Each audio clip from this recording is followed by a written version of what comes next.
The following program is part of a college course. These telecourses allow you to earn college credits at home. For more information, contact a college or university near you.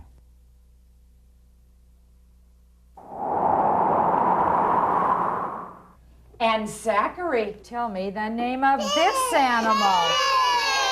The pig. Good, Zach. Where will we... At a very young age, we all strive to group or classify things so we can make sense of the world around us. I know what this animal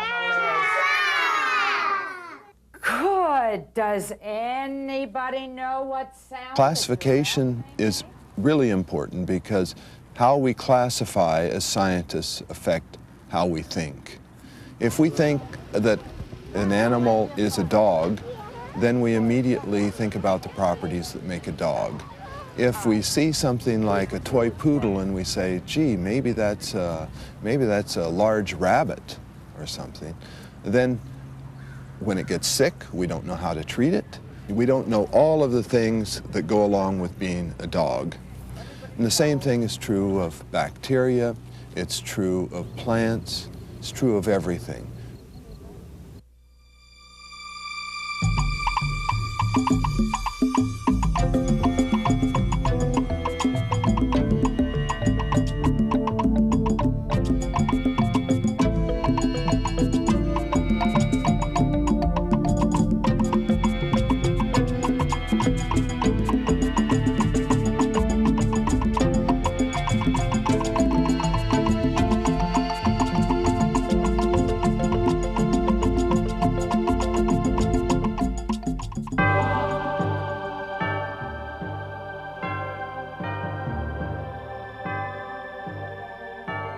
The Greeks made the earliest known attempts to categorize the living world.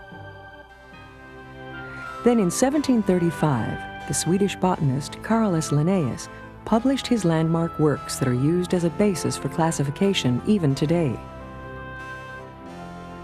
Linnaeus' contribution to classification was that he wanted to build a system, a natural system, to explain all of life.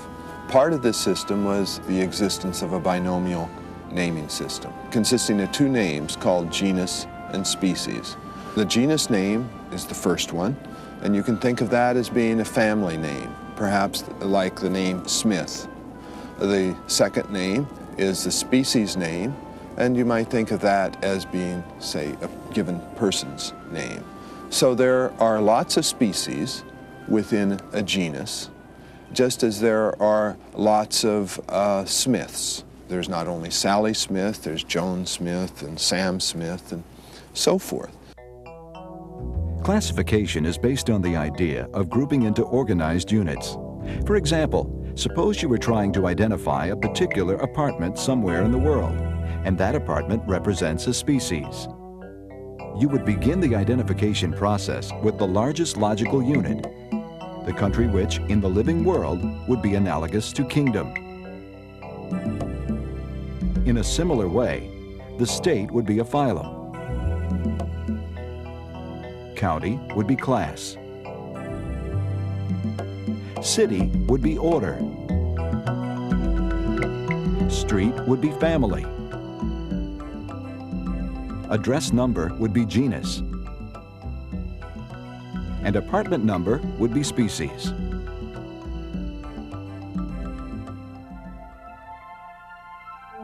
The most popular contemporary classification system divides the living world into 5 kingdoms or countries. Monera, which includes bacteria and all prokaryotes, cells without an organized nucleus. Protista, chiefly single-celled eukaryotic cells, those that contain a nucleus and other membranous organelles. And 3 multicellular kingdoms, plants, fungi, and animals. Classically, people have used morphological characters to relate organisms. And that works perfectly fine for things like animals, for plants, for even fungi. In that, one looks for common properties. One looks for teeth that are constructed in the same way, for bones that are made the same way.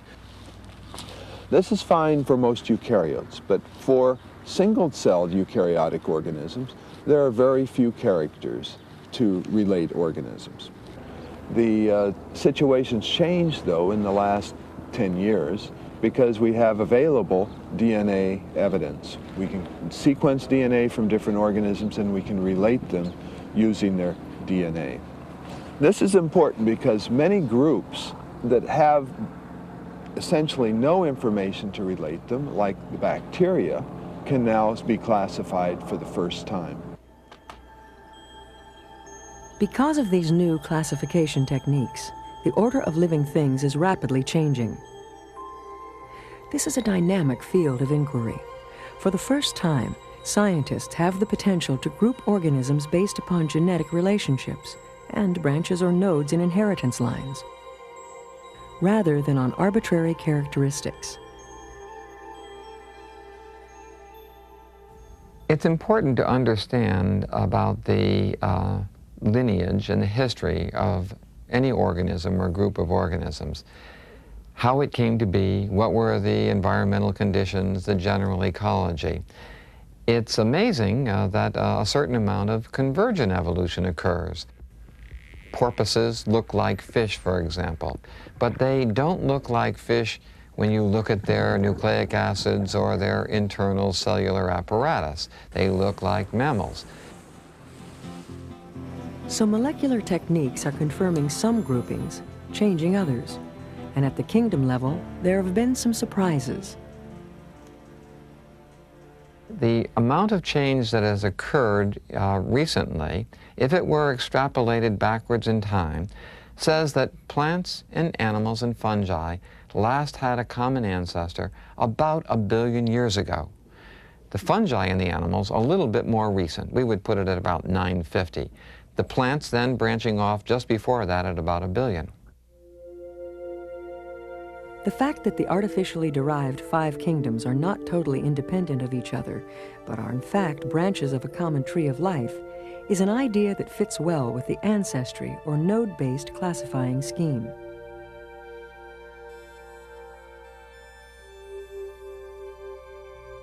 While the 5-kingdom system helps us classify the world around us, it's a system that's likely to change over time.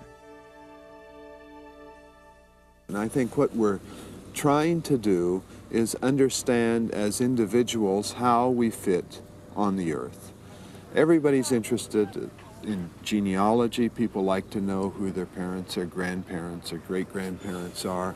But in a larger sense, I think we also like to know how we're related to the rest of life. Well, we don't actually know how old these guys are. As scientists develop new tools, new methods, perhaps even whole new systems with which to classify the vast diversity of life, their understanding of our world will continue to evolve. And in this effort to better determine the origins of all organisms, the greatest change will likely be seen in the smallest places.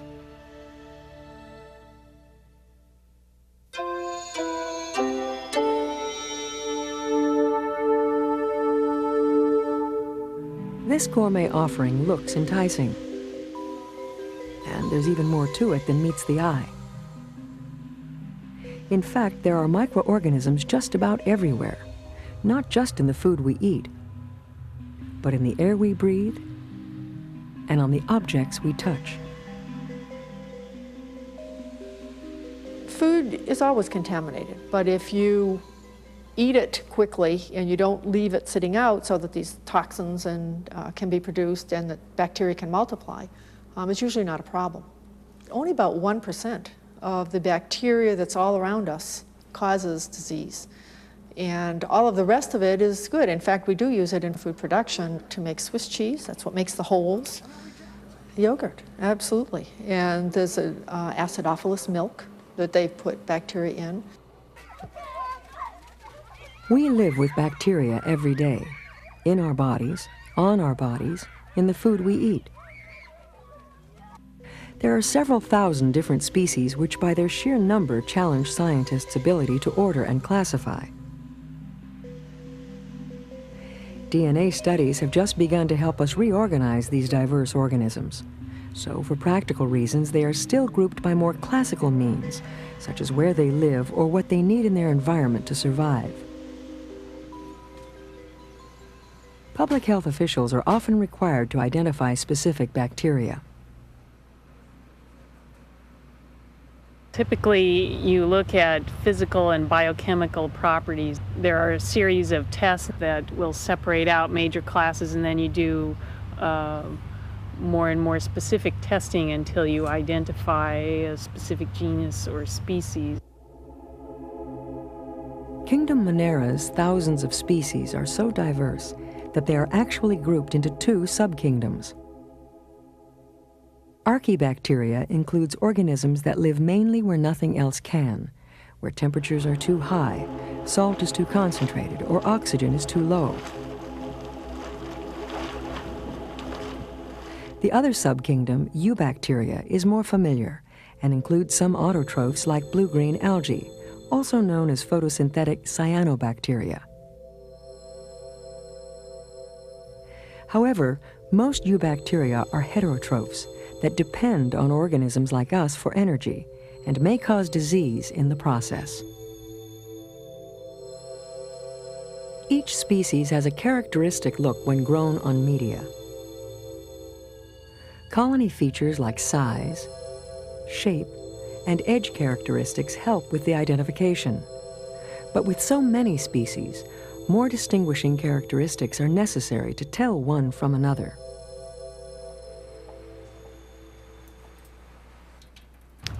One type of test is the gram stain that you can do on a clinical specimen, and then you can begin to base your antibiotic treatment on what you think is the most likely cause. A gram stain colors the cell wall of some bacteria, but not others. The presence of a dark purple color is gram-positive. Its absence is gram-negative. This test is important because the differences in the cell wall it identifies also makes the groups respond differently to antibiotics and aids doctors in selecting medication. Other identifying features include cell shape, cocci, rods, or spirochetes, or the presence of flagella, spores, or capsules. Most definitive, however, is the different media requirements needed for the organism to grow in culture. This is often the only way to identify Salmonella, a potentially disease-causing bacteria. Often it's important from a public health perspective to know not just what disease a person's suffering from, but why and how they got that disease. Answering these questions makes it possible to do more than simply treat a disease. It makes it possible to prevent others from getting that disease. I can't overemphasize the importance of keeping hands clean. The other thing that I think is critical in addition to hand washing is temperature control. Keeping foods really cold or really hot. Temperature is critical because most disease-causing bacteria can only reproduce at moderate temperatures. In a process called binary fission, the bacterium's single circular chromosome replicates itself. Each resulting copy attaches to the cell membrane.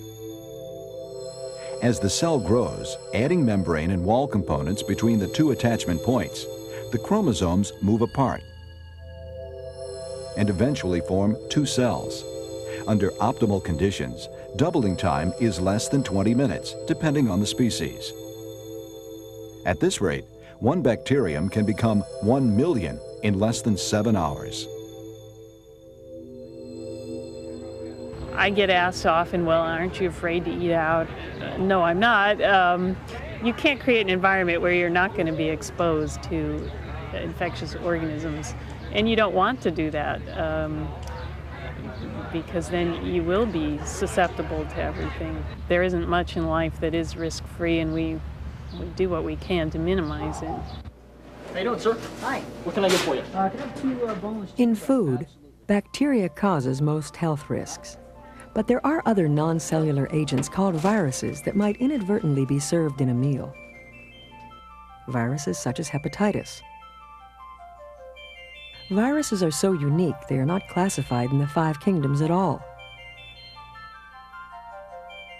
The problem with viruses, of course, is that you can't cure them with antibiotics. Antibiotics work with bacteria. You kind of have to let them run their course with viruses. It's a different problem. There was a 20, a 40. For antibiotics to work, a virus would have to be truly alive. It would have to be able to reproduce on its own. And it would have to have a bacterium-like metabolism for the antibiotics to attack. But a virus is much too simple for that. The simplest virus has only 2 components. It has protein and it has nucleic acid. The protein basically makes a shell or some sort of a container, a helical container or a spherical container. And inside that container we find the nucleic acid, which may be RNA, ribonucleic acid, or DNA. And that is the genetic material of the virus.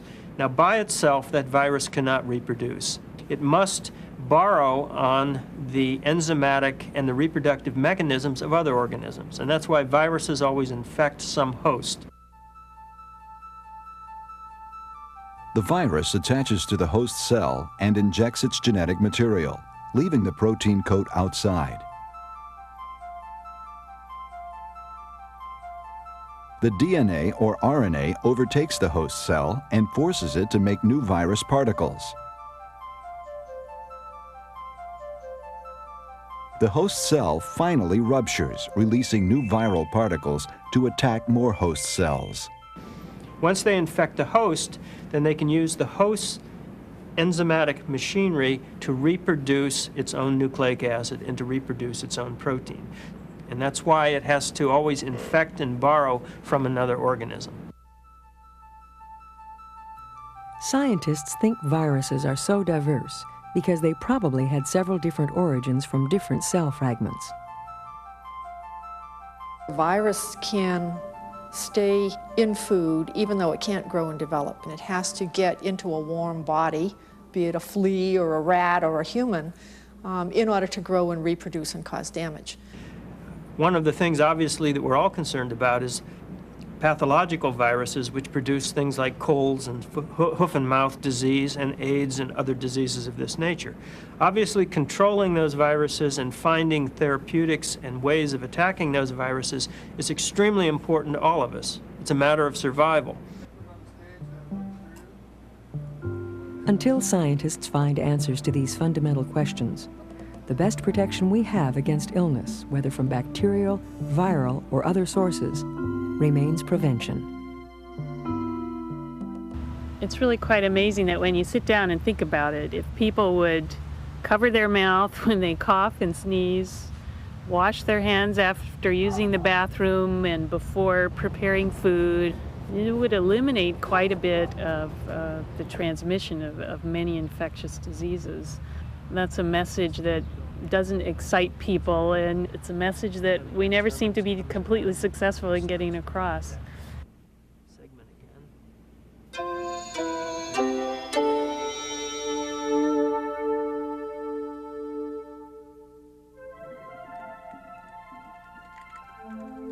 Our world is populated by a whole host of organisms that we can't see. A drop of seawater may seem crystal clear, yet it contains hundreds of living plants and animals. When these organisms proliferate beyond normal levels, ecologists like Dr. Peter Franks set sail to observe the brew known as a red tide. A red tide is a massive accumulation of single-celled algae. These algae contain pigments just like plants on land. And when you get them in very high concentrations, they actually color the water just the way a plant leaf is colored green. In the case of a red tide, the algae dyes the ocean a rusty red color and can be toxic to sea life and to humans.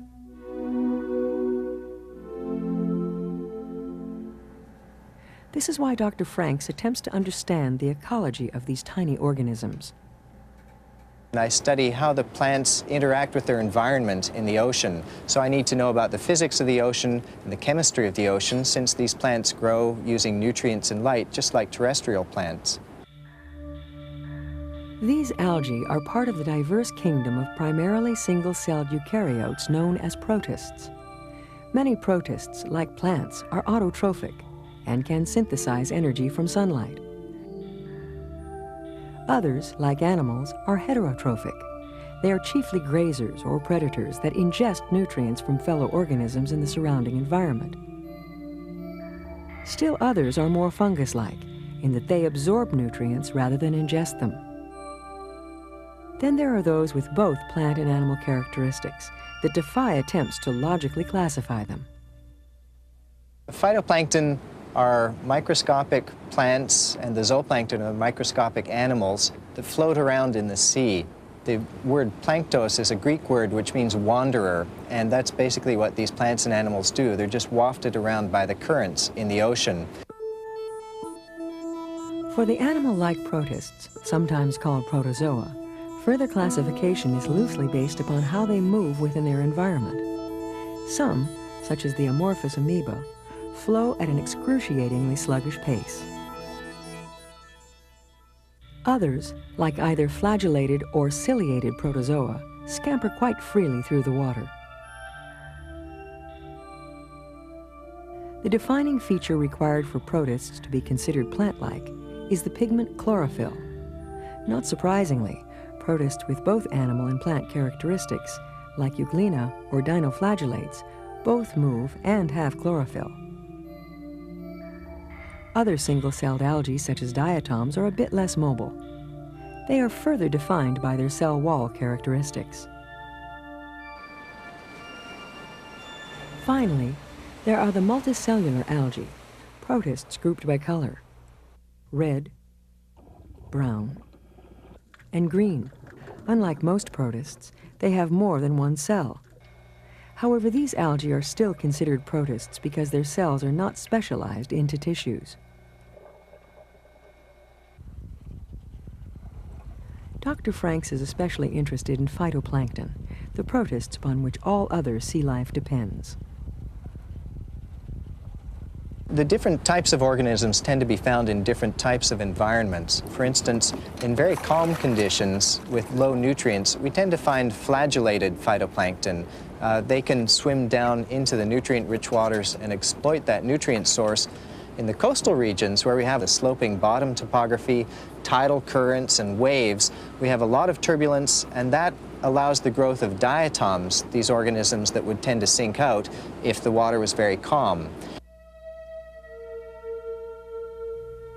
Protists are the most basic eukaryotic organisms, distinguished by a nucleus containing genetic material, and by specialized membrane-bound organelles including mitochondria for ATP production and chloroplasts for photosynthesis. Scientists believe that these organisms originated from bacteria through a process known as endosymbiosis, a process in which one species resides inside the body of another. I think the endosymbiotic theory is one of the great success stories of molecular biology. At some stage, this cell engulfed a prokaryotic bacterium. The net result was that it maybe bit off more than it could chew because this bacterium found it could survive within the eukaryotic cell. Not only could it survive, but it also, in the case of the chloroplast and mitochondrion, probably gave some benefits to the eukaryotic cell. For example, the mitochondrion let eukaryotes metabolize oxygen. The chloroplast let plants utilize light to make a living. So clearly this was a major invention. In recent years, there's been even more thought that maybe the nucleus and the formation of the eukaryotic cell also was the original endosymbiotic event. All manner of organisms have evolved from that original eukaryotic cell. When Dr. Franks looks at a red tide, he is first concerned about identifying the type of plankton responsible. Red tides can be toxic, and the toxicity is determined by the organism causing the red tides. Along the coasts of Maine, New Hampshire, and Massachusetts, starting around May of every year, they have outbreaks of paralytic shellfish poisoning. This poisoning is caused by a toxin contained in a dinoflagellate called Alexandrium tamarense. Luckily, along those coasts, they have excellent monitoring programs, and so the shellfish are very safe to eat. Most plankton, of course, aren't harmful. In fact, plankton are essential to life in the sea. Phytoplankton form the base of the food chain in the ocean. They're like the grass of the ocean, the wheat fields of the ocean. So any of the tuna that you love to eat, or the mackerel that you eat, any sushi bar relies on phytoplankton. By collecting data on the conditions and patterns of phytoplankton growth, Dr. Franks is opening the door to a new expanse of knowledge. There's so much that we don't understand about the phytoplankton that makes it a wide open field. Most of the really interesting ecological questions left on this planet are in the ocean, and it makes it a very exciting field to study. Although microscopic, Protistans comprise an important part of the tree of life, the part that connects simple bacteria to multicellular organisms. Because of their unique position, Protistans may hold the key to a better understanding of more complex organisms like fungi, plants, animals, even Homo sapiens, the human species.